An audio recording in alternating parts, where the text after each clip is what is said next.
The Harvard Plate rule for carbohydrates and blood sugar today. I'll explain how to eat carbohydrates correctly so that your blood sugar always stays normal. Why is it especially important to eat bread, rice, and potatoes the right way?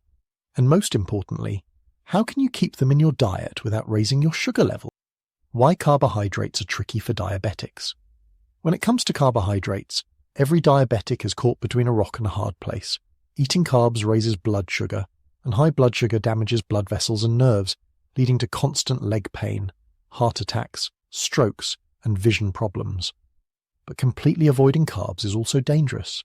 Studies show that cutting out carbs entirely increases the risk of heart attacks and strokes by 20–30%, not just for diabetics, but for everyone. So diabetics need carbohydrates. They just need to eat them the right way so sugar doesn't spike. Let's figure out how.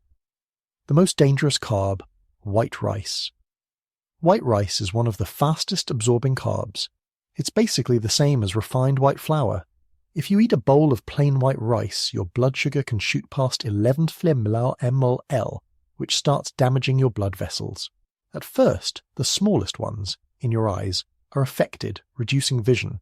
Then, the nerves, causing tingling and cramps in your legs. Then your kidneys, and finally large vessels, heart attacks, strokes, amputations. To avoid this, we must slow down how fast carbohydrates are absorbed. Here's how. Add fiber, add protein. Undercook slightly, don't boil rice to mush.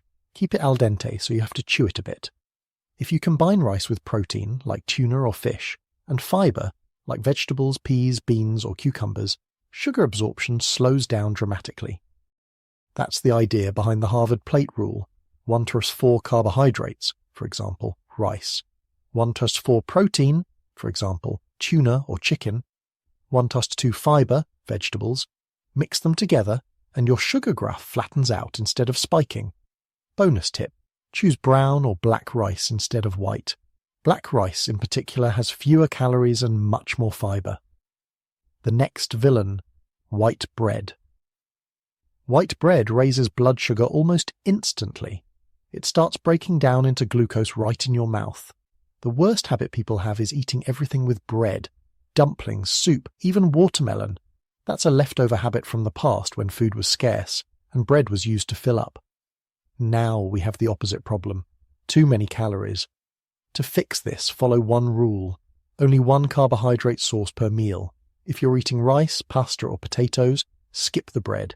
If you want bread, let it be your carb portion according to the Harvard Plate rule: 1/4 bread, 1/4 protein, 1/2 vegetables. You can still have 2–3 small slices per meal, ideally whole grain or dark rye, but be careful. Some black breads are just dyed and full of added sugar or molasses. Always read the label. Now, about potatoes. Potatoes are one of the most unfairly demonized foods for diabetics. In reality, they're low calorie, only about 64 kcal per 100 grams, and very filling, much more than rice or pasta. The danger isn't the potato itself, but what people add to it. Butter, cream, oil, bacon. Plain boiled or baked potatoes with minimal oil, perfect. Forget soaking potatoes for hours, that's a myth. The starch in potatoes is the same as in buckwheat or rice, but no one soaks buckwheat, right? Don't obsess over insulin spikes either. They don't harm you directly. What matters is the total calorie and carbohydrate content, not how fast insulin reacts.